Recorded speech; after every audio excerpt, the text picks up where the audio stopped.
pessoal. Iniciamos mais um episódio do Pod Confra, temporada É Junto dos Bons que a gente fica melhor. E estreamos mais uma vez, né, com um convidado mais do que especial, e é um prazer recebê-lo aqui. Boa noite, boa noite, bom dia ou boa tarde, dependendo da hora que vocês estão vendo ou nos escutando. Muito obrigado pela audiência. Não esqueçam de se inscrever no Spotify para assistir os próximos episódios. Se você não assistiu os episódios anteriores, vão lá e assistem, tem muito conteúdo pra gente. E também tem o conteúdo de hoje, que é muito rico e muito valioso. E hoje a gente está aqui com um confrade especial. Mas antes de eu apresentar ele, eu queria agradecer ao nosso patrocinador. Muito obrigado. Possivelmente, sem a sua parceria, aqui não estaria sendo executado com tanta perfeição. Muito obrigado aí ao Cicobi Crednosso, obrigado Tulhão, obrigado aí Eliabe, por todo o apoio que vocês vêm construindo, né? Tanto no empreendimento, quanto também na comunicação aqui no norte de Minas. Muito obrigado mesmo. E hoje nosso convidado especial, né? Que a gente está aqui, esqueci o nome. Gustavo Alencar. Muito obrigado, Gustavo Alencar, pela sua participação aí, representando aí, né, a Centerpão. É isso aí, Eusébio. E ó, com esse convidado tão importante, é para a gente falar de um segmento tão importante para a economia aqui do norte de Minas, que é a economia de alimentos e bebidas, que desde lá da produção, depois a distribuição, varejo, que movimenta muito a nossa economia, gera muitos empregos e é um setor muito importante que não poderia ficar de fora. Com o nosso confrade Gustavo. Gustavo, seja muito bem-vindo. Obrigado, pessoal. Para mim é motivo de muita satisfação, muita honra estar compartilhando a mesa aqui com vocês. E que trio pesado, hein, que a gente tem aqui. Espero poder colaborar da melhor forma. Estamos aí à disposição. Só jogador caro. Então vamos lá, Gu. Para quebrar um pouquinho o gelo, momento Globo Repórter. Antes de a gente poder abordar o tema de maneira mais específica e detalhada, conte-nos um pouquinho quem é Gustavo, de onde vem, qual que é a relação de Gustavo com o Centerpão, para que todos nós e quem está nos ouvindo possa conhecê-lo melhor. Perfeito. Bom, sou o Gustavo, tenho 35 anos, sou daqui de Montes Claros, e aí já estou nessa trajetória aí com a Centerpão já há pelo menos 17 anos já. Sou formado em administração pela Universidade Estadual de Montes Claros, tenho mestrado em marketing, mercado também. E na realidade eu sou da segunda geração, né? Meu pai foi um dos sócios e acho que quando eu já entrei na faculdade, já ingressei também nas lojas, junto da gestão. E hoje, do ponto de vista societário, estou à frente aí de 3 lojas, apesar do grupo serem 5 unidades ao todo. A gente tem uma atuação muito forte na área da gestão, na parte comercial, né? E tentando aí de alguma forma colaborar com a sociedade de uma forma em geral. Bacana. Eu estou tomando a frente, viu, senhores? Fiquem à vontade aí para puxar minha orelha quando acharem conveniente. Eu tenho uma curiosidade, Gu. Antes até de conversarmos aí também sobre o setor de alimentos e bebida, nos conte como foi essa transição, porque você comentou agora que veio ocupar o lugar do seu pai frente aos negócios. Certamente não foi algo muito fácil, imagino eu, em razão das gerações que são diferentes, você e seus tios, bem como eu acho em razão da dimensão do que se tornou, do que é o Grupo Centerpão. Como é que foi isso? Foi soft? Foi um pouco mais duro? Está sendo? Como é que é? Cara, assim, eu acho que uma das vantagens, né, da gente ter feito esse processo de sucessão é porque ele aconteceu de uma forma muito natural, né? Obviamente que houve a questão do falecimento do meu pai, mas no momento eu já estava nas empresas há pelo menos aí 10 anos. Então, de certa forma, facilitou um pouco mais essa transição. Mas, obviamente, que como qualquer tipo de transição, existem percalços e existem dificuldades. A grande maioria das padarias que eu conheço ou dos supermercados que eu conheço, na sua grande parte, são familiares. Então é natural que você tenha os pais trabalhando junto com os filhos, os pais e as mães, enfim, toda a família. Então já é algo que não é exclusivo da nossa empresa. E obviamente que são gerações diferentes, a gente também tem choque nisso daí. Mas eu acho que dentre o que a gente tem visto aí no mercado, a gente ainda conseguiu fazer um pouco dessa transição bem feita. Eu brinco que, apesar de serem 8 sócios ao todo, né, a gente tem aí 3 pessoas que estão na segunda geração. Se a gente for pegar uma média de 2 filhos aí por sócio, seriam talvez 16 pessoas que poderiam tá ocupando essa cadeira aí na segunda geração. Mas é porque, assim, eu lembro que meu pai, por exemplo, e os meus tios, eu acho que eles reclamavam tanto da dificuldade que era se gerir um negócio no ramo de padaria e no ramo de alimento, que chegava em casa sempre falando mal, sempre reclamando do que tinha passado durante o dia. Então, isso meio que gerava uma certa resistência nos filhos. Então, no final das contas, só eu, a Larissa e a Ju, que estamos aí hoje na segunda geração. Mas tanto eu quanto elas também estão fazendo um trabalho, né? Porque essa sucessão ela não aconteceu, ela está acontecendo, né? Isso vem em total sintonia com os sócios e fundadores, mas eu acho que a turma que talvez poderia ocupar essa cadeira junto com a gente ficou um pouquinho traumatizada com esse né, o cenário da panificação e acabou seguindo outros rumos. Puxando o gancho aí nos desafios, claro.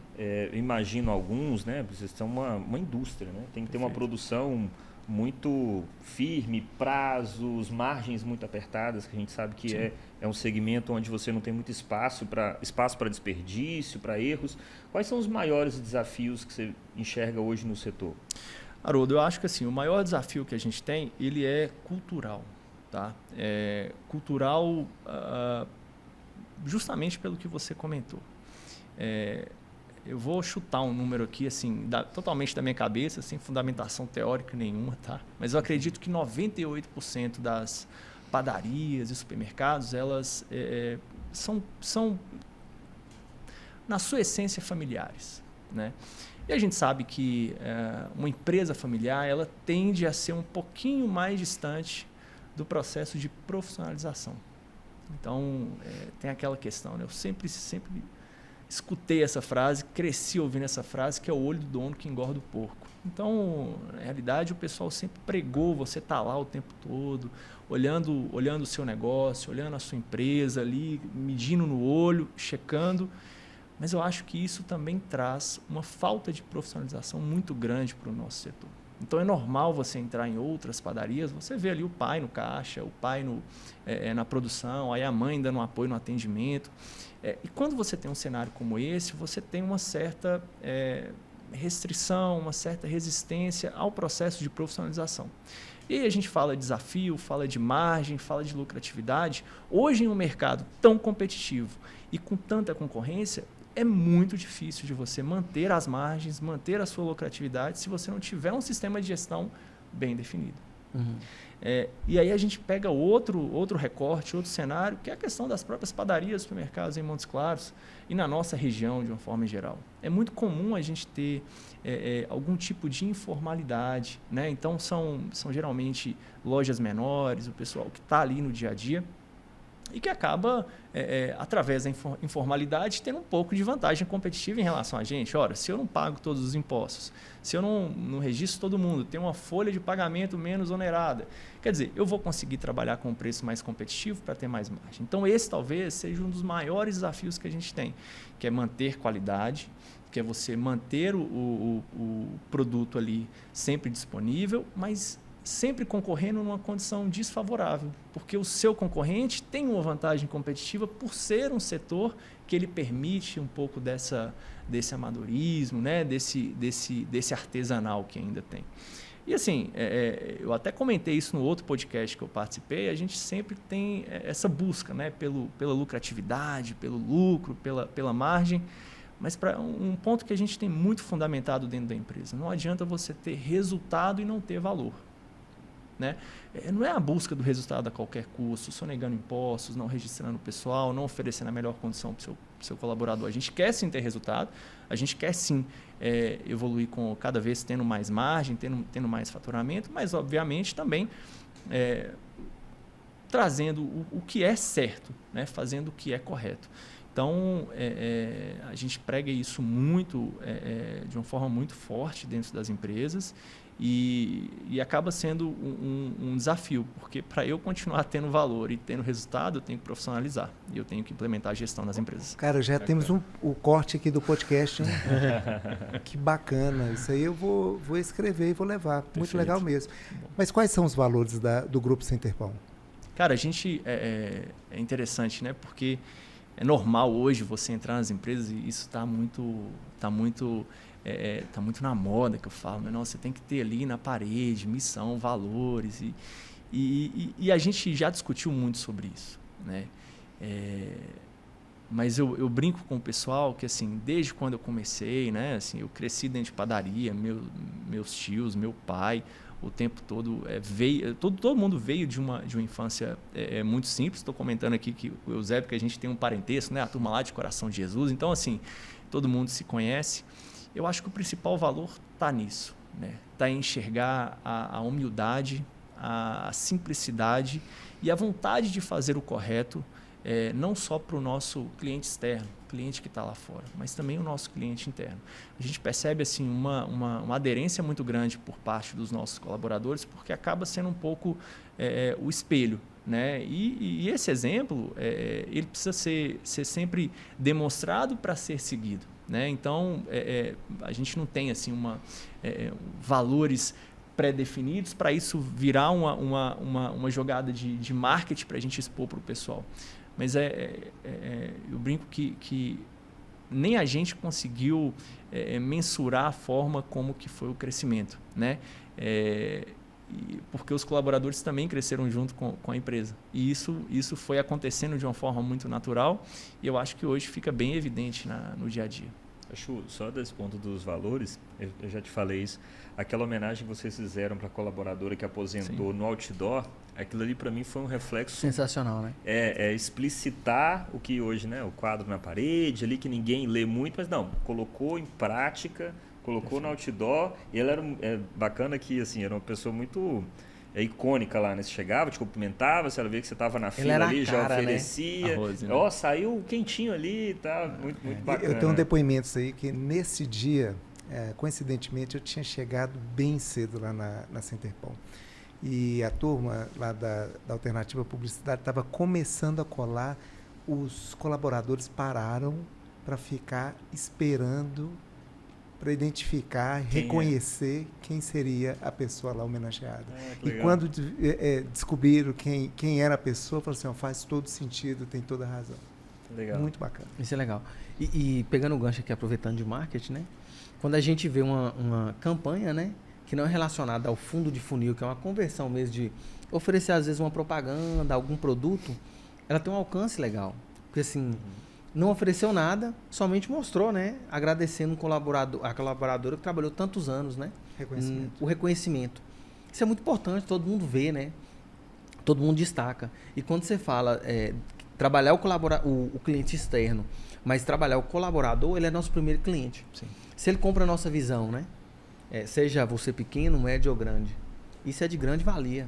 Isso é muito importante. Até porque é o seguinte, Eusébio, eu acho, colaborando com tudo que foi dito, eu acho que dessa forma a gente consegue até profissionalizar a empresa de maneira mais rápida, porque o colaborador, a questão que o Gustavo falou sobre a aderência, vai entender o porquê, quais são as razões que estão levando a empresa àquele rumo e vai dar a mão e vai seguir. A gente tem uma discussão interna, né, Bernardo? E a Centerpão, ela está fazendo aí, fez esse ano 29 anos, né? Ano que vem até completamos aí os 30 anos. A gente está preparando algumas novidades, inclusive, para o ano que vem. E a primeira pergunta foi em relação aos desafios.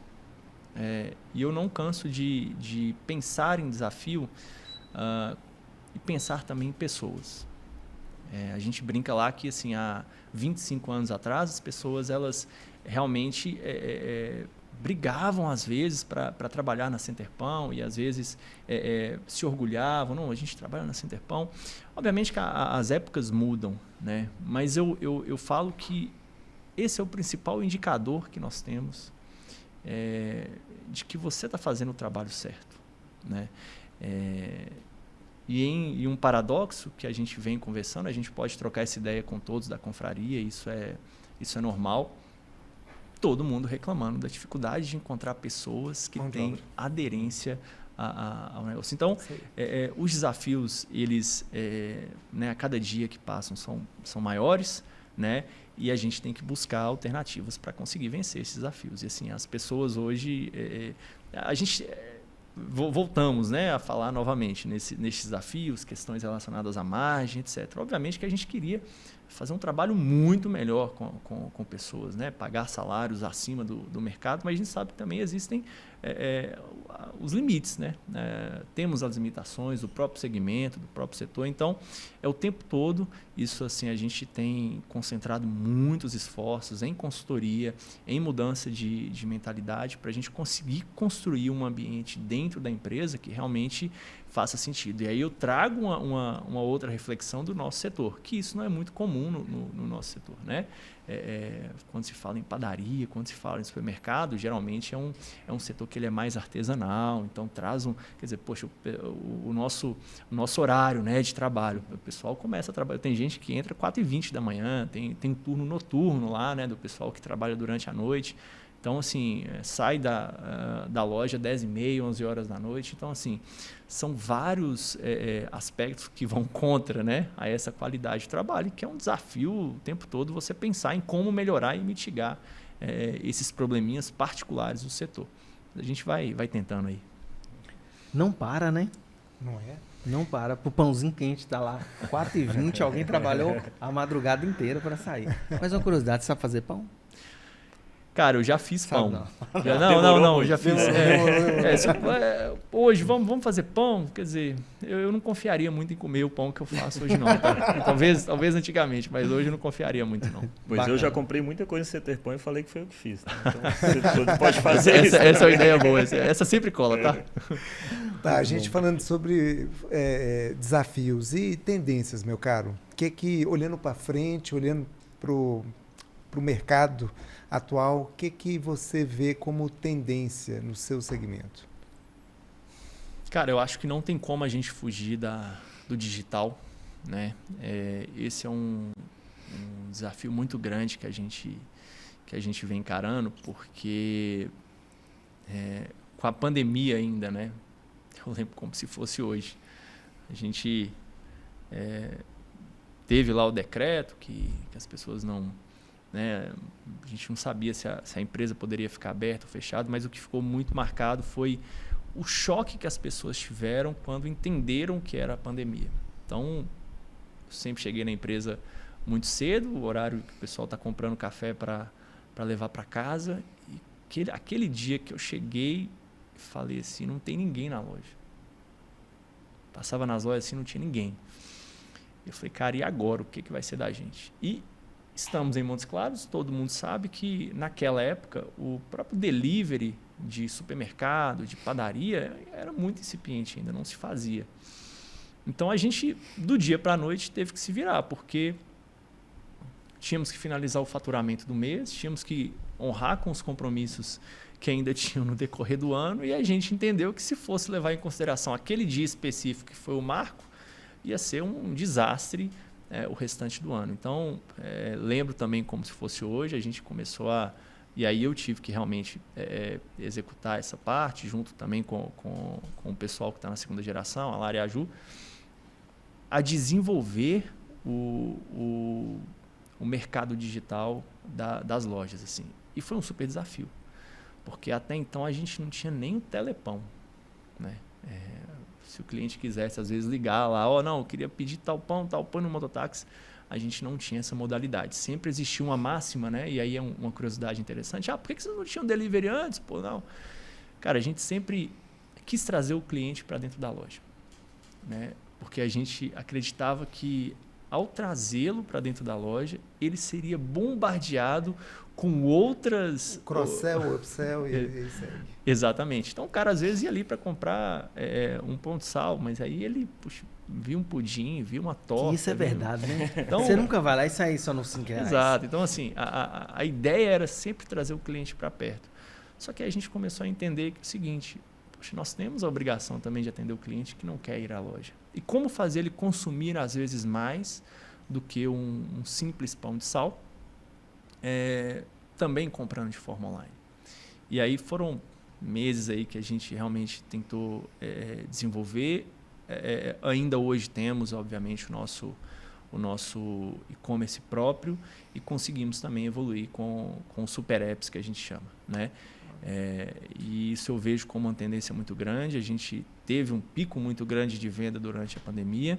Hoje está um pouco mais estável, mas hoje o nosso maior desafio é o que a gente fala, é a gente tentar oferecer a melhor experiência de compra para o cliente também no digital. E esses multicanais são integrados?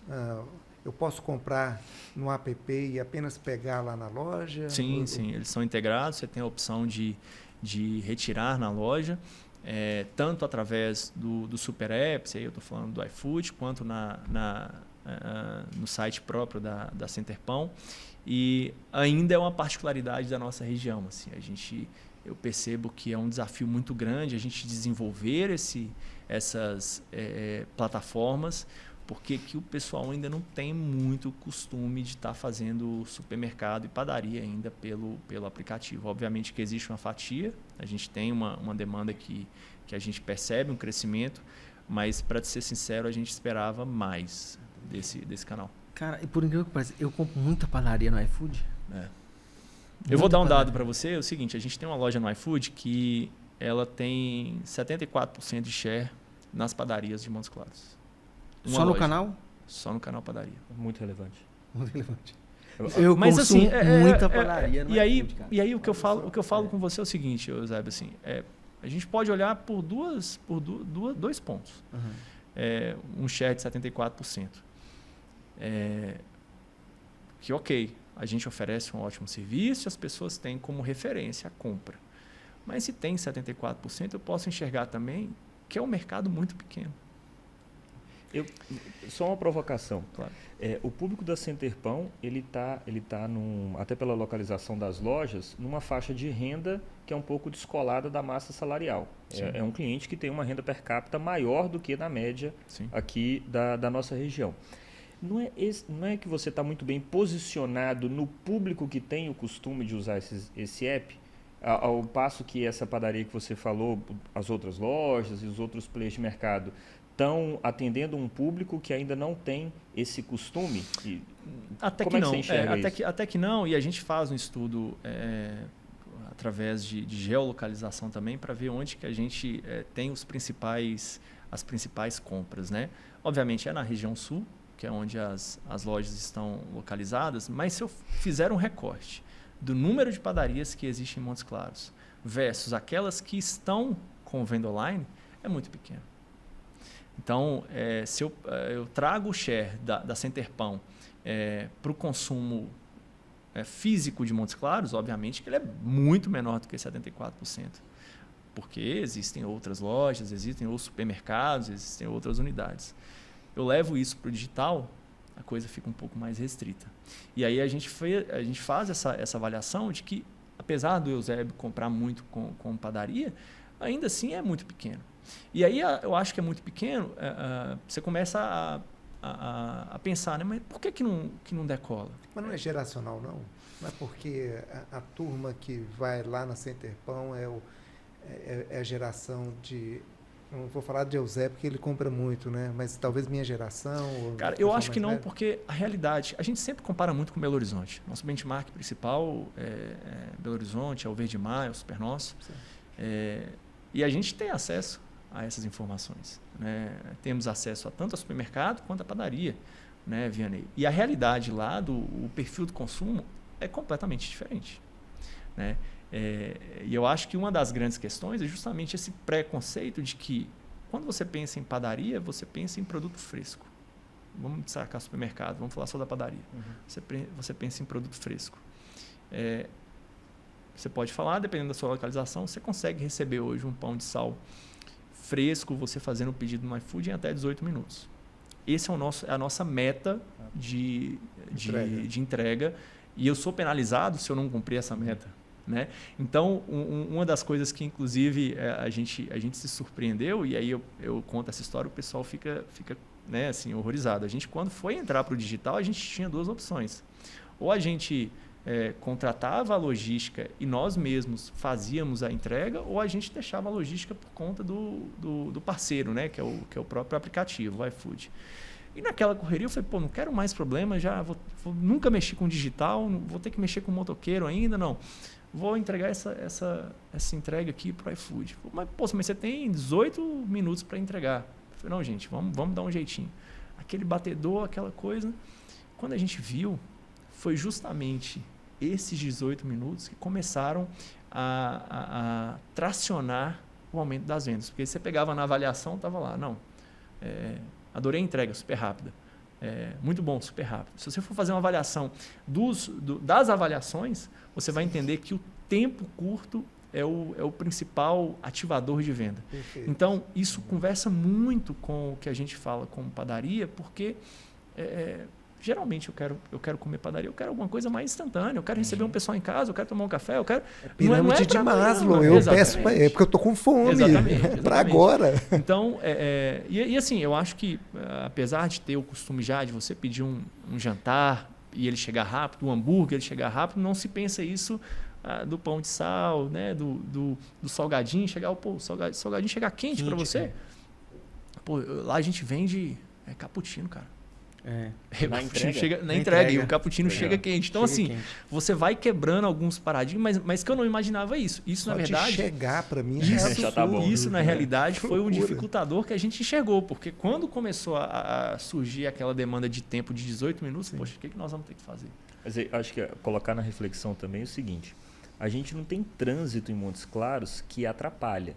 Então, por exemplo, o meu hábito de consumo para a padaria... Eu estou a 5 minutos da loja da Mestre Fininha. Estou até mais perto um pouco do que o Zébio lá. Então, chegaria mais rápido para mim. Mas eu gosto de ir à padaria, vou lá no buffet, pego, sento, estou escutando alguma coisa, estou lendo alguma coisa. Então, eu, apesar de comprar muita coisa online e tudo mais, eu acho que eu não estou na sua estatística do iFood por conta do hábito de ir à padaria. 5 minutos, eu vou lá, é um tempo que eu saio, faz parte da rotina. E a gente está conversando aqui, tá muito agradável o papo, eu estou até quebrando o protocolo aqui, tá? Porque a gente estava discutindo na semana passada, até conversando com os próprios confrades, a gente falando de uma movimentação nos Estados Unidos, onde as grandes redes têm retirado os self-checkouts das lojas. Self-checkouts, né? é o caixa automático sem um atendente. E a grande explicação, Haroldo, tá muito nisso. Porque o fato de você ir à padaria, ir ao supermercado... Pessoalidade. Exato. Hoje a gente está buscando isso. Exato. Não é simplesmente um dever que você tem que fazer ali no dia, mas talvez contato. Algo até relacionado ao bem-estar. Então... poxa, mas aí vai chegar num ponto que você não vai ter mais atendente, que você não vai ter mais caixa. Cara, acho muito difícil, porque está muito relacionado a isso, né? Então, é uma tendência também que a gente acha que existe também aquele pessoal que vai, de fato, não querer pegar fila, né? Não querer ter contato com ninguém, extremamente impessoal, né? Mas a gente sabe que existe uma turma ali que faz questão. E na Centerpão tem muito isso. A gente tem muito cliente de 25, 30 anos que estão que vão na padaria, às vezes, assim, 2 vezes ao dia. E aí você comentou, vocês falaram, tem meu tio lá que fica lá na porta fazendo todo esse trabalho com o pessoal e isso é valorizado. É o concierge, né? Isso é valorizado pública, e eu acho isso maravilhoso, cara. Assim, e eu acho que é uma tendência, acho que é interessante a gente tá refletindo sobre isso, porque por mais que se fale, a gente estava comentando sobre inteligência artificial e falando sobre o avanço da tecnologia, tem algumas coisas que a gente tem que ponderar que elas vão permanecer com certeza. Certamente. Eu tenho uma outra pergunta sobre tendência. Eu tenho 2 amigos.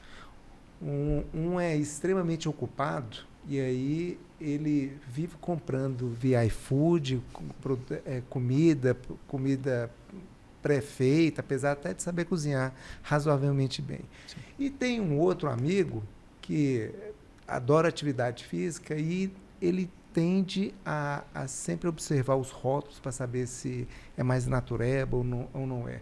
Você acha que esses dois segmentos também poderiam são tendências, poderiam ser tendências para o seu segmento de alimentação ou estou aqui viajando? Não, eu tenho certeza. Até destacaria um pouco mais a questão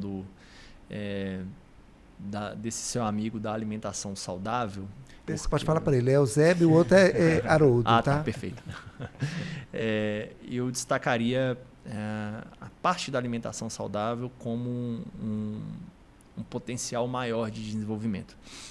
E não só a alimentação saudável, eu abro um parênteses também para a alimentação funcional. Bom, acho que eu sou suspeito para falar, né? A gente estava comentando sobre até a minha rotina, né? Na hora de me apresentar não falei, mas eu acho que até o que me permite, né, estar no dia a dia das empresas e de alguma forma buscando melhor, performando, é justamente essa disciplina que eu tenho com as atividades físicas, com a atividade física, né, e com o cuidado com a saúde. É ela que me dá disciplina, me dá energia. E a gente percebe isso muito na prática. A cada dia que passa, são lançados novos produtos, né, nessa linha e as pessoas têm procurado mais. Eu falo porque assim, a gente passou por algumas etapas desse processo de maturação desse mercado. Eu acho que é um mercado ainda muito novo, né, de comida saudável. Acho que a gente está falando aí de 15, 20 anos, que é muito pouco ainda para o cenário da alimentação. E eu lembro, cara, há 20 anos atrás, 15 anos atrás, 10 anos atrás, a gente já no supermercado trazendo algumas novidades nessa linha fit. E aí eu tenho um caso pontual, que é na época, eu nem sei se esse produto existe mais, mas é um sorvete fit que a gente tinha. Então, qual que era a proposta? O cara poder comer sorvete e esse sorvete ser à base de proteína. Isso há 15 anos atrás, 10 anos atrás. E, cara, assim, na época eu falei, cara, eu preciso trazer isso para o nosso negócio. Só que só vendia em São Paulo. E a gente não tinha logística para trazer isso para Montes Claros que fosse viável. Então a gente arrumou uma confusão, arrumei um cara lá em São Paulo, arrumamos uma caixa de isopor, colocamos gelo seco, fizemos lá, a menina foi lá e colocou, a gente mandou numa transportadora e chegou aqui, a gente colocou para vender. Mas a gente colocou para vender enquanto um potinho lá de 200 ml de um sorvete tradicional, Nestlé que bom, era R$4, a gente vendia esse a 18. R$20. Então, o que eu quero trazer com essa reflexão? Que apesar do consumo ele vir num aumento crescente, do nosso ponto de vista como a empresa, é muito desafiador, porque você ainda não consegue quantificar e metrificar o perfil de consumo do nosso cliente. Perfeito. Então, a gente vive fazendo pequenos testes e assim, cara, a quantidade de produto que nós já perdemos, produto que você às vezes não consegue ter saída, é muito grande. Mas a gente ainda entende a importância que nós temos, e aí eu falo do ponto de vista da Centerpão, e aí já é um compromisso, inclusive, com a sociedade, de conseguir ofertar esse tipo de produto. Sim. Porque a grande maioria dos clientes, eles têm o costume de viajar. Às vezes o cara vai em São Paulo, vai em Belo Horizonte, encontra um determinado produto e quer encontrar aqui na Centerpão. A gente tem um canal aberto no Instagram, o pessoal manda DM, cara, todos os dias o pessoal sugerindo produtos novos para encontrar aqui na Centerpão. Eu acho isso o máximo, né? Nos guia o nosso departamento comercial e a gente, dentro da possibilidade, a gente realmente tem o maior interesse de estar trazendo, mas é muito desafiador. O que eu percebo, diferente de 15 anos atrás, com a evolução da alimentação funcional, é que as grandes indústrias começaram a enxergar um pouco mais esse cenário. E aí, antigamente, né, 8 anos, 10 anos atrás, eu tinha uma empresa que era responsável pelo abastecimento de frango orgânico.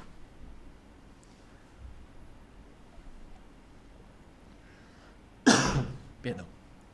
Hoje eu já tenho 10, 12 grandes empresas que conseguem atender também essa demanda. Então, é uma tendência.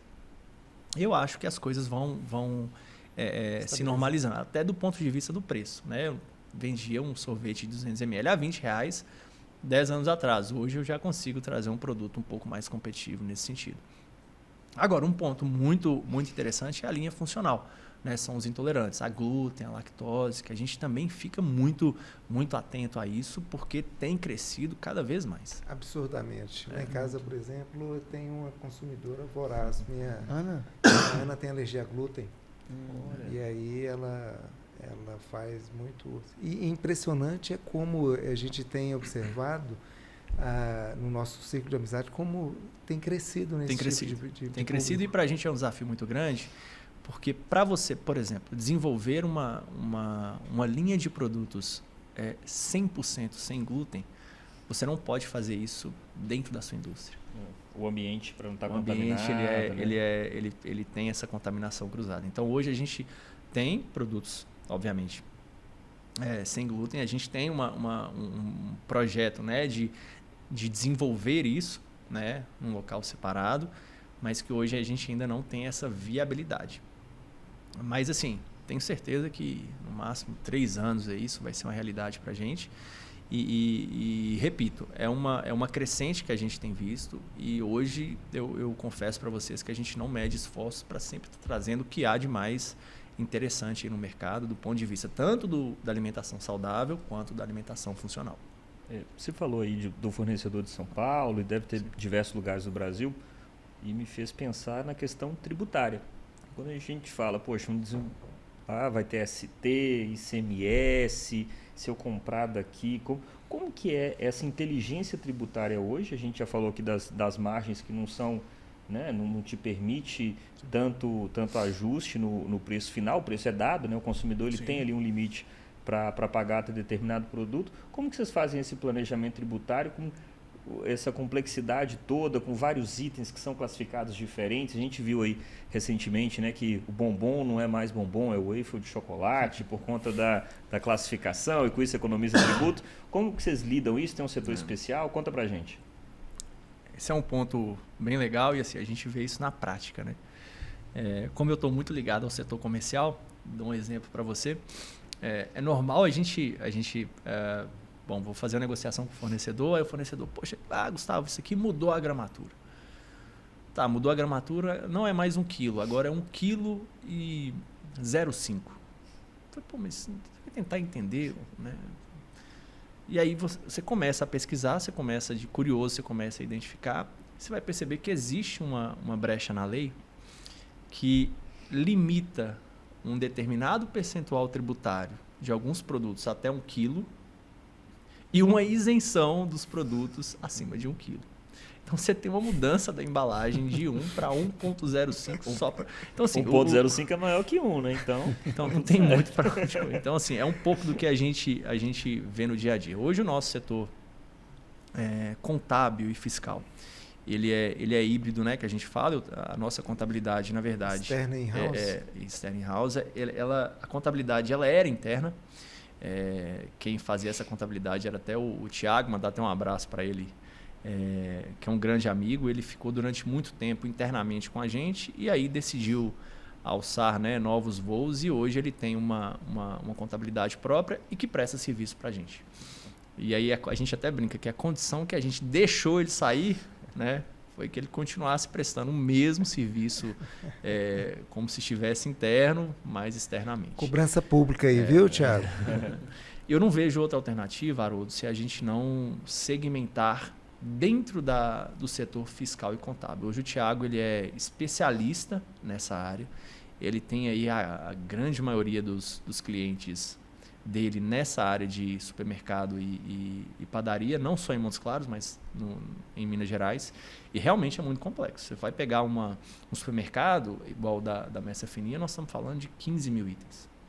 Essa é a minha pergunta, quantos SKU? 15 mil itens? 15 mil itens. Nossa, itens ativos. E aí você vai trabalhar a natureza tributária de cada um desses itens. Então, eu particularmente, como não sou um grande conhecedor da área, né, eu acho que a gente tem que trazer pessoas boas, né, para executar aquilo que a gente não tem um domínio. E o Thiago hoje faz isso com grande maestria. Tem tem um conhecimento, tem um cara estudioso na área que consegue entregar para a gente uma qualidade de informação muito grande. Eu acho que esse que é o grande ponto.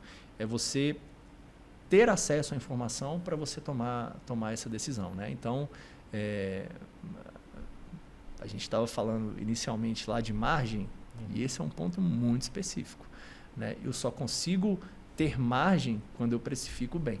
E para eu precificar bem, eu tenho que ter a minha análise contábil e fiscal de cada produto para que a gente consiga estar competitivo aí no mercado.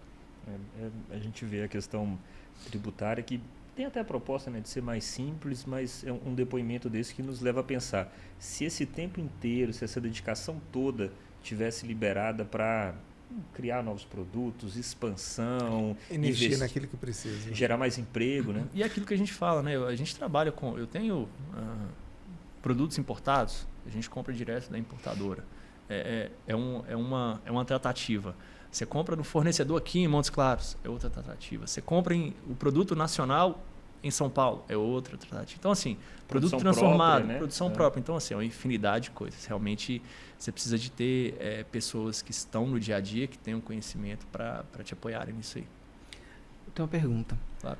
Hoje, para você, qual é o maior desafio que você enfrenta e você acredita que outros empresários também enfrentam no mesmo segmento? Cara, eu não tenho dúvidas que o maior desafio seja gente. Gente? Pessoas. Não tem como você fazer um negócio ele ser bem estruturado, ser um negócio de sucesso, sem ter gente boa trabalhando com você. Hoje a rede tem quantas pessoas? Quantos colaboradores? Todos são 420 pessoas. E olha que dado legal. Você sabe que esse setor, alimentos e bebidas no norte de Minas, geram 30 mil empregos? É muita coisa. É muita coisa. É muita coisa. E eu falo que é um desafio grande, Eusébio, no nosso segmento, justamente pela característica desse segmento em si. A gente estava falando, não se forma mais padeiro hoje.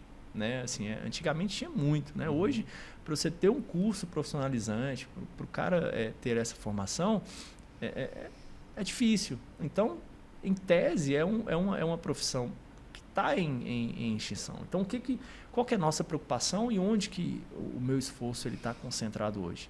É em você criar condição para que essa pessoa ela possa ser formada e tenha interesse e vontade de trabalhar e de oferecer um bom trabalho. Mas aí, do ponto de vista da empresa, o que ela pode fazer? Ela pode oferecer a melhor condição. Hoje, com a tecnologia, você tira muito do desgaste da pessoa que atua nessa área, que é um pouco mais artesanal, que é manual. Quer dizer, eu tenho, nos tempos áureos, né, a gente, lá quando eu entrei, era o pessoal rodando lá, batia mais de 200 quilos de massa por dia, uma pessoa só. Então, assim, é um volume muito alto, mas também é muito desgastante. Né? Então, assim, eu tento levar esse esforço e a gente precisa sempre, né, fazendo essa ponte entre até onde que você pode ir versus a imprevisibilidade da nossa economia, mas hoje o nosso maior esforço é em como que a gente vai conseguir oferecer a melhor condição para o nosso colaborador, seja na área de padaria, seja na área de atendimento, seja na área administrativa, para que essas pessoas realmente engajem e consigam gerar resultado. Porque se eu tiver essa galera com aderência bacana à empresa, cara, o meu resultado lá na frente vai ser consequência. E aí o meu outro cliente, que é o cliente final, também vai estar super satisfeito. Entendi. Eu acredito também, tá? Que até para pequenos empreendedores, além de dar dificuldade com pessoas, o capital de giro também é importante, né? Certamente. Por isso, a gente chama aqui agora o nosso bloco Fio da Meada, que é o Cicobi, né? Queria chamar aí o time do Cicobi para falar um pouquinho, né, da gente aí sobre os serviços de vocês que a gente pode oferecer para quem está nos assistindo aí como empresário. Fala um pouquinho aí para a gente. Voltou? Voltou. Pode ir. Puxa uma pergunta aí. Então vamos lá. Gustavo, você estava comentando há pouco sobre o grande desafio de se repousar em pessoas. Aí eu estou fazendo o desenvolvimento aqui do raciocínio no sentido de, nesse segmento de alimentos, onde você trabalha com um produto que necessariamente não pode perder a qualidade e certamente tem uma padronização.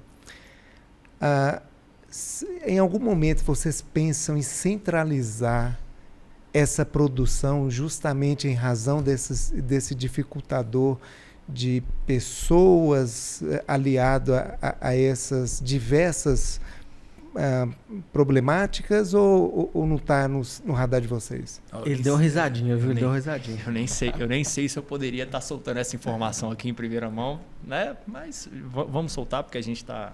Qualquer coisa vocês brigam comigo aí depois, gente. Mas esse é o caminho, Bernardo. E a gente está num processo de desenvolvimento, a gente chama isso no setor da panificação de central de produção. Certo. E temos também um centro de distribuição que é mais comum em supermercado. Se a gente for pensar que são 5 lojas, onde uma receita ela é artesanal, apesar de existir um receituário padrão, apesar de existir uma métrica que tem que ser seguida, mas a gente sabe que é uma temperatura diferente na produção, é uma mão diferente do padeiro, é um clima diferente que às vezes vai interferir na qualidade do produto. Você fica suscetível a ter somente o padrão do nome e não do produto. Uhum. Então, para o ano de 2024, esse é o nosso grande planejamento. A gente vai estar startando a nossa indústria, né? E com ela a gente vai resolver talvez ali 2 grandes problemas que a gente tem. Primeiro, que é a padronização. Uhum. Eu vou conseguir produzir tudo em um único local e distribuir isso entre as lojas. E em segundo, é a questão da própria mão de obra e do pessoal, porque eu trazendo isso para um local único, eu consigo oferecer uma melhor qualidade de trabalho também para as pessoas. De estrutura. Mas se eu for pensar na questão do horário e na questão dos dias trabalhados, isso também começa a refletir de uma forma positiva. Eu tive ano passado, em Vitória, inclusive, fazendo uma visita e estudando algumas ideias para a gente estar implementando aqui. Visitei uma empresa que é nesse mesmo padrão. São 6 lojas e uma central de produção. E aí, conversando com o pessoal que estava lá, cheguei no padeiro, poxa, mas e aí? Né? Primeiro eu fiz uma provocação. Precisando de um padeiro na loja, você não quer voltar para lá não? Tá? Nem se me pagar o triplo eu quero. Prefiro ficar aqui. E perguntei para ele, falei, cara, e o que você mais, né? O que valorizou mais, assim? O que você viu como diferente do momento que você saiu da padaria para vir aqui para a indústria, para tá trabalhando? Eu falei assim, cara, assim, o grande diferencial e aquilo que me motiva a estar trabalhando aqui até hoje é porque hoje eu consigo passar o Natal com a minha família, consigo passar o Réveillon com a minha família, coisa que antes eu não conseguia. Por quê? Porque padaria não fecha, cara. A gente tem ali, no ano, a gente tem um dia no ano que a gente fecha em Montes Claros, que é na Sexta-feira da Paixão. Isso é uma tradição que a gente tem. Mas eu tenho padaria aqui em outros locais que não fecham em nenhum dia do ano. Esse é o salário imaterial, cara. Exatamente. E assim, aquilo me chamou muita atenção e só corroborou para a gente tentar desenvolver esse diferencial a mais. Então, tá aí o projeto, ele está em fase final, inclusive de aprovação na prefeitura. Onde vai ser? Tô brincando. Sei que você não vai falar. Mas você já sabe que esse aí vai ser o primeiro corte. E se Deus permitir, né, ano que vem a gente vai ter essa virada e que eu acredito que vai também permitir um crescimento das empresas. Sem sombra de dúvida. E desde já, parabéns não só pela iniciativa, como também por puxar o sarrafo mais para cima. Quando você fala em profissionalização, respeito ao profissional, ao colaborador, eu acho que ações desse tipo despertam não a inveja, mas despertam nos seus colegas do mesmo segmento o desejo de trilhar esse mesmo caminho, sabe?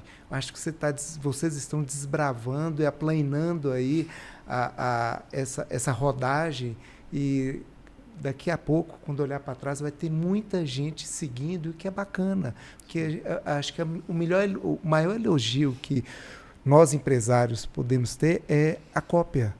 O pessoal seguir. Benchmark é fabuloso. Perfeito. E aí, assim, cara, parabéns, viu?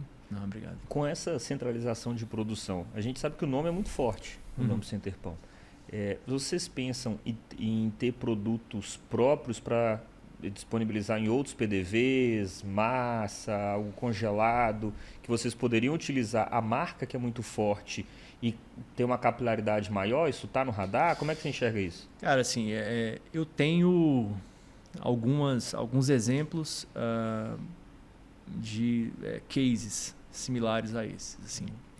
Mas, para ser muito sincero, não é algo que a gente enxerga assim, para curto prazo. A curto prazo, a gente vê sim a oportunidade do cliente, muitas vezes, levar aquele produto para consumir em casa depois. Então, por exemplo, um pão de queijo congelado, né? O mesmo pão de queijo que ele vai, às vezes, encontrar na vasca, quentinho, ele pode levar ali para casa. Hoje tem até o pão de sal, né? Tem um pão de sal. Funciona muito na airfryer o pão de sal. Bom. Bom. Só que a gente quer levar isso para uma escala maior. A gente quer conseguir trabalhar isso, que é aí que vem a oportunidade da gente conseguir fortalecer o trabalho de branding. Né? A gente tem algumas parcerias hoje, então, por exemplo, a Centerpão já tem um sorvete próprio, que ele, na realidade, ele não é produzido pela Centerpão, mas leva o nome da Centerpão e chancelado por uma indústria de altíssima qualidade, que fica em Belo Horizonte. Mas a ideia é que sempre estejamos presentes na mesa das famílias. Então, seja através do saquinho de pão, seja através do sorvete. A gente tem alguns outros projetos que incluem a produção própria, e isso deve ser desenvolvido inicialmente nas lojas. Um terceiro projeto para a gente levar isso para fora, levar um pouco da qualidade, talvez a gente possa analisar, mas é tanta coisa que ainda não está no radar, não. Cara, me pintou aqui, aproveitando essa indústria própria que vai surgir, produtos white labels, não está também aí no radar de vocês, não? Sim, são muitas oportunidades, né, Bernardo? E assim, acho que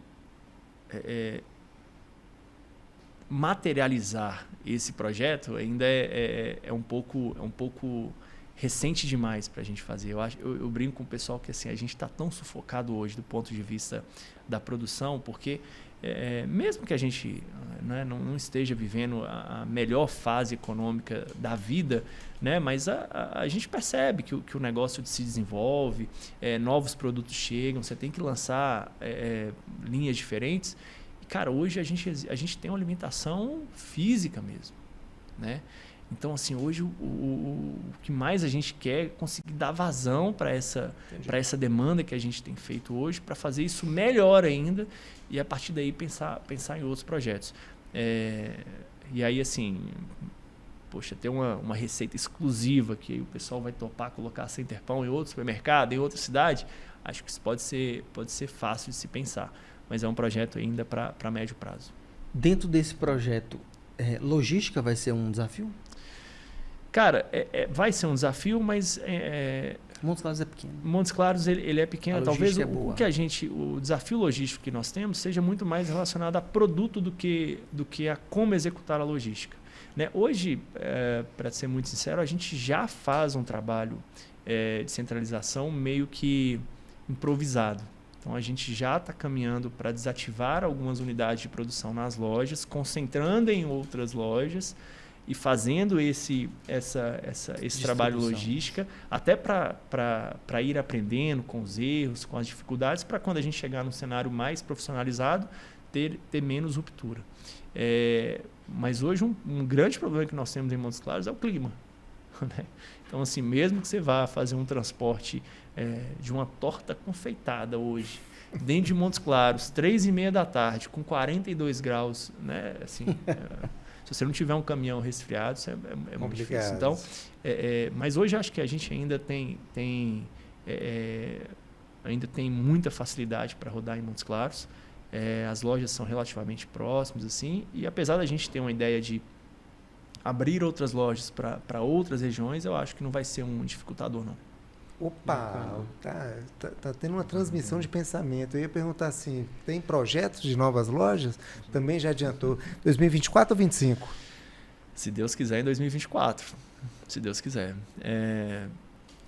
Vai ser num desses grandes aqui da vida? Grande bairro tal? Ou vai estar mais centralizado? Não. O Bernardo vai perguntar o CEP. Grande Major. A gente tem alguns critérios, né, para abertura de loja.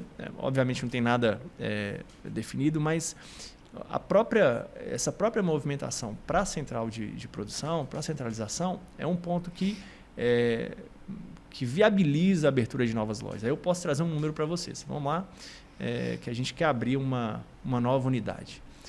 Nessa nova unidade, se eu for contemplar produção e loja, tá, eu tenho aí um gasto médio de 65% com indústria.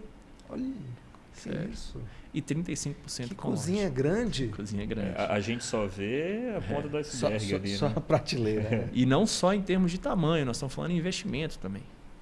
Ou seja, quando eu tiro essa responsabilidade de uma próxima unidade não ter Uma vira duas. indústria, eu consigo dar mais tração nisso. E aí eu tenho outro problema que a gente estava falando.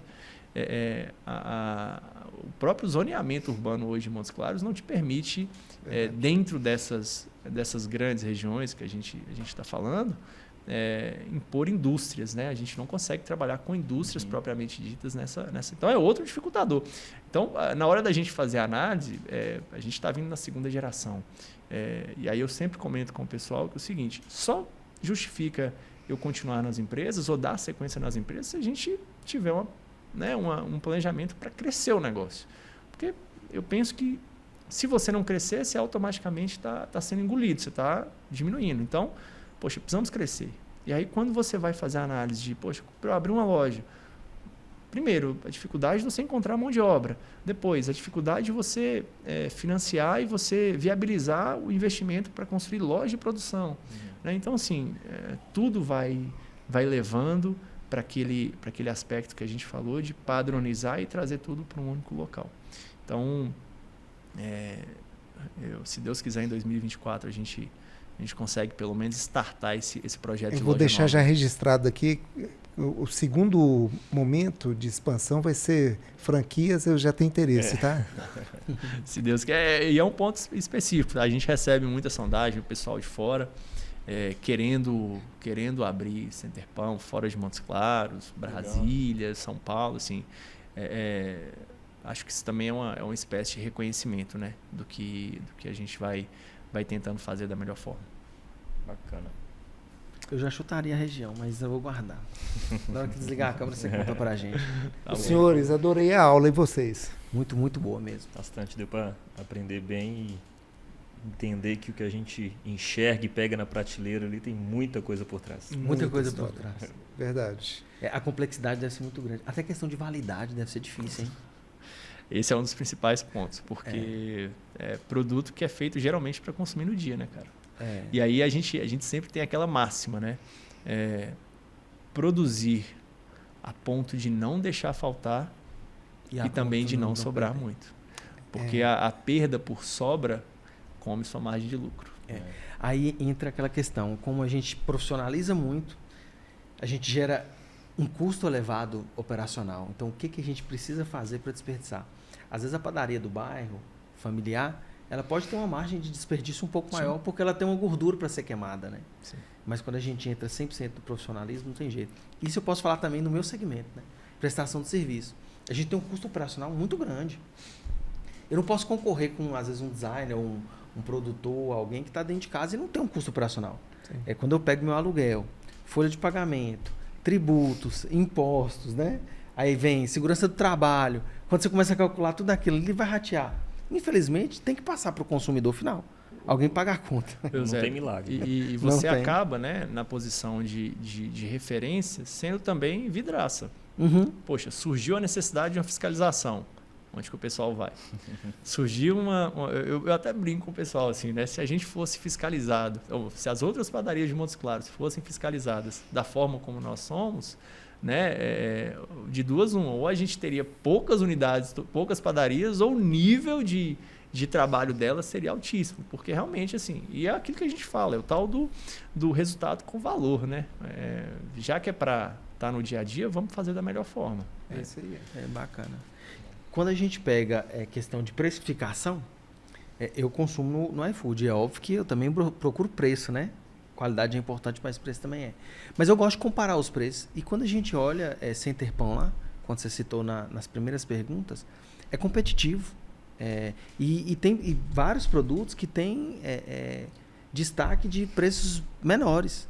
E uma sacada que eu gosto muito de observar, a jornada também das marcas. A loja de São Luís, ela era integrada padaria e supermercado. Então, quando você buscava pelo ranking de tempo de entrega, ela estava lá entre 120 minutos, 60 a 120 minutos, né? O que foi feito, né? Posso contar? Porque eu observei. Depois Splitou. disso, vamos lá. Splitou, né? As duas lojas. Tirou os segmentos, né? Tirou o segmento Segmentou. supermercado Dividiu. e padaria. Não, mas vamos lá. Aí hoje ele fica mais detergente competitivo. Você pode entregar em 120 minutos que não tem problema. O pãozinho, 18, faz total Isso, mas assim, sentido. às vezes a padaria ele consegue entregar o básico, às vezes um detergente, uma verdura, uma banana, sabe?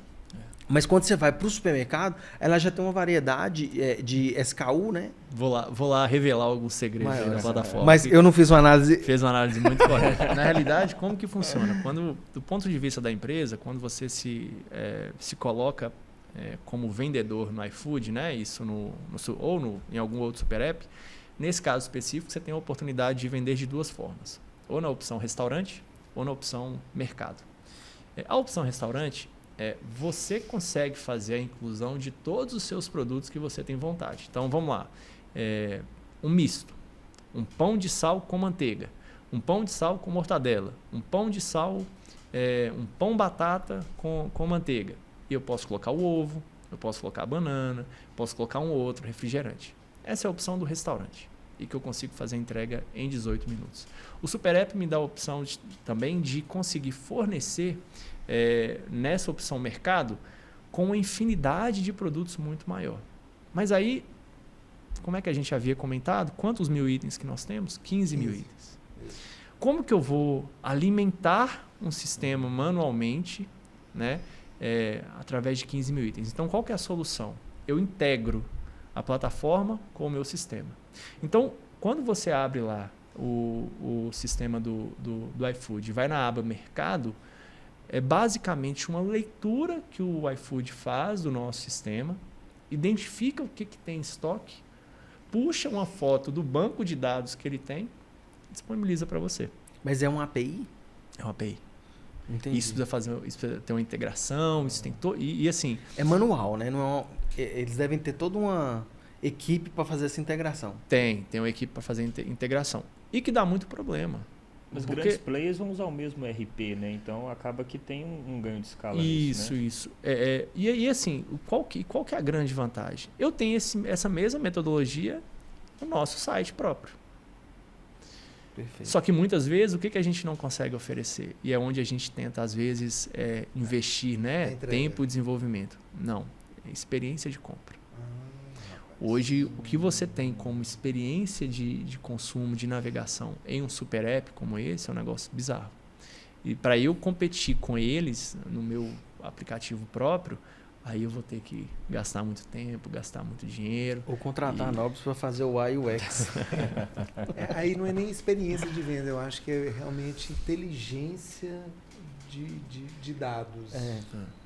Que vai culminar na experiência. Isso. Perfeito. Mas até tem de carregamento, né? Servidor dedicado, isso deve dar uma E aí por isso que tem essa diferença. Então, às vezes, aí qual que é o nosso maior desafio? É eu pegar ali a minha curva A, então a gente volta na parte de gestão, a minha curva A daqueles itens que tem melhor saída e eu consigo oferecer numa entrega de 18 minutos. Se o cliente quiser fazer o supermercado, de fato, a feira do mês ele pode fazer. Mas aí, de repente, ele vai... Até para o tempo de separação, né? Vamos lá, vou ter uma feira lá com 200 itens. Não vou conseguir separar em 18 minutos. Então, vou pedir geralmente na parte da manhã para pegar na parte da tarde. Mas, se eu quiser 18 minutos, eu consigo pegar um lanche, algum item básico, uma dúzia de ovos, ali uma banana, um refrigerante, eu consigo receber isso em 18 minutos que está disponível. Então a ideia é justamente atender esses dois públicos. Quem quer fazer a feira de fato, sem sair de casa, mas quem quer um lanche rápido ali para atender uma demanda específica. Puxando o gancho, você falou lá no início da experiência de compra, trazer o usuário e aumento de ticket médio com ele na loja. Como, e você disse que é um desafio isso fora, vocês já conseguiram aumentar isso no site ou no app? Então, se eu estou comprando um açaí, você já me sugere uma granola, um iogurte? Tem esse vínculo? Sim, a gente tem.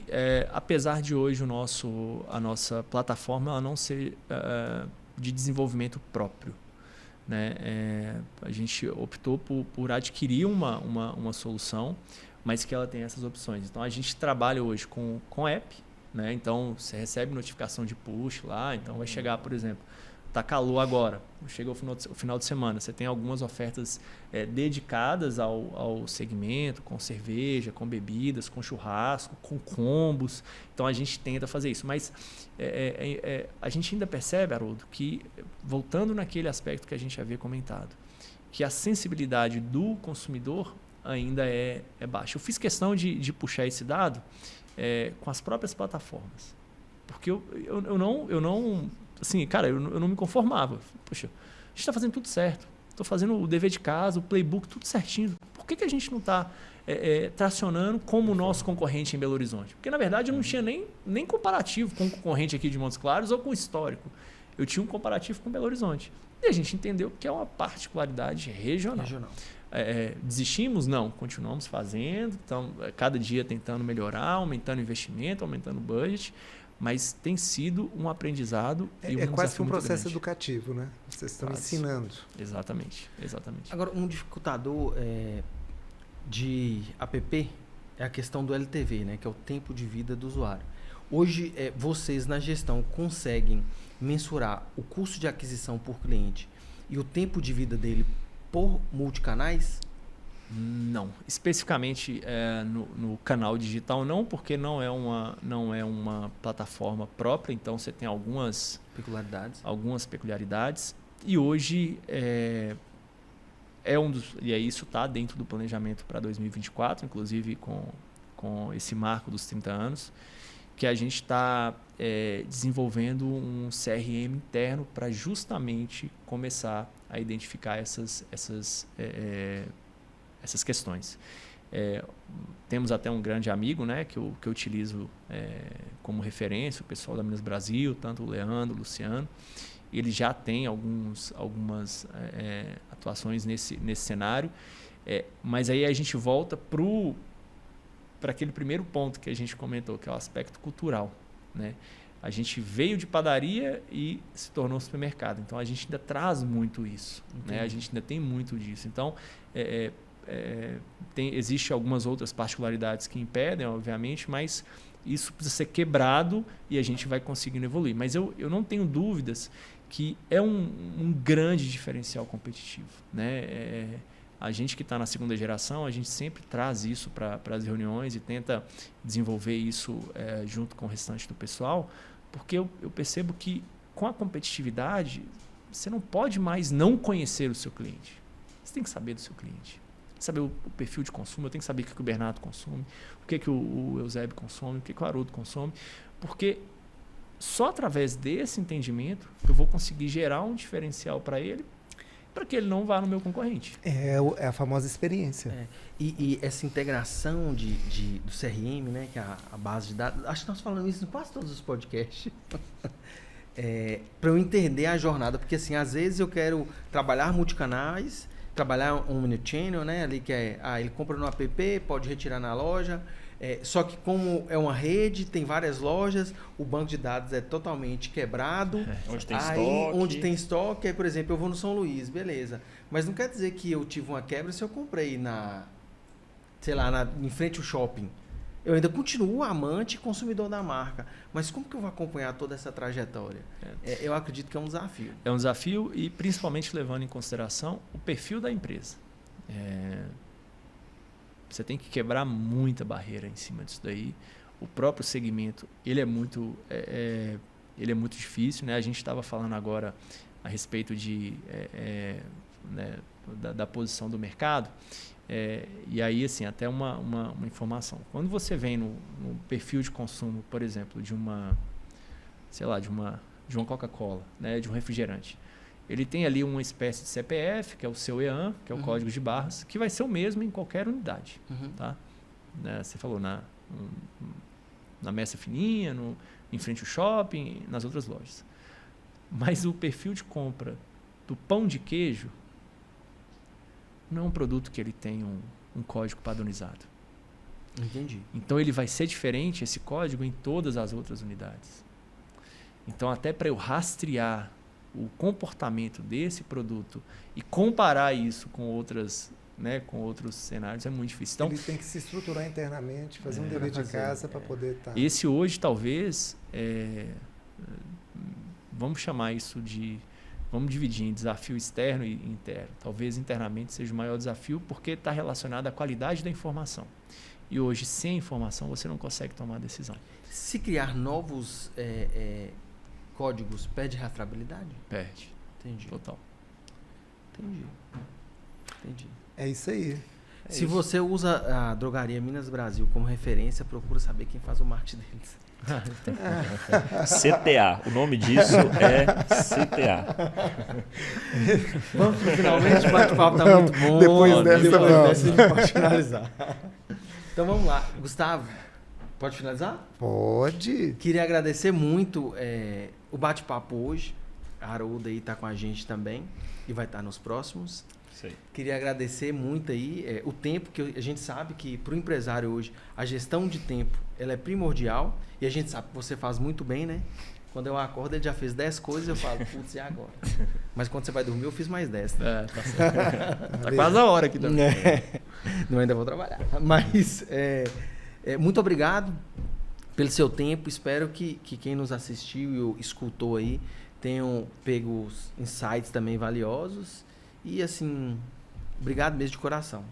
Fez jus ao porquê do nome da temporada, né?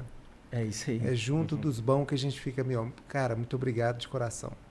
Engraçado, só voltando aqui, antes de finalizar, que você falou da marca Center Pão e teve até aquela brincadeira do vídeo, né? Como que uma padaria tão famosa tem um nome Center Pão e lá não tem pão?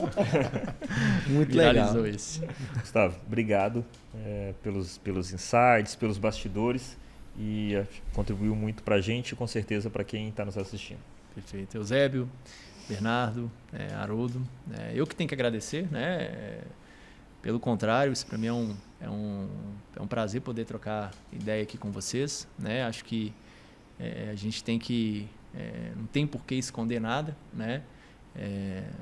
Estou à disposição, tá? E dizer que fico muito feliz e queria também parabenizá-los pela iniciativa. Eu acho que quem ganha realmente é o público, né? Que pode ter a oportunidade aí de entender um pouquinho da trajetória de todo mundo. Sei que não é fácil, né? Então vocês estão de parabéns. Obrigado. Vamos seguir a Centerpão aí no Instagram, @Centerpão. Vamos curtir lá. Isso aí. E precisando, cara, estamos à disposição. E além do @Centerpão, se quiserem te seguir, encontram você onde? @Gu_Alencar. Aberto ou fechado? É aberto. Bacana. E Vossa Senhoria Haroldo, se quiserem te seguir, bater um papo, onde é que te encontram? No Instagram, haroldo.economista. Haroldo sem o H. Bacana. Eusébio Nobre ou Nobles Marketing. E também me encontram no Alternativa Bernardo, então Alternativa Publicidade. Muito obrigado a todos. Obrigado, gente.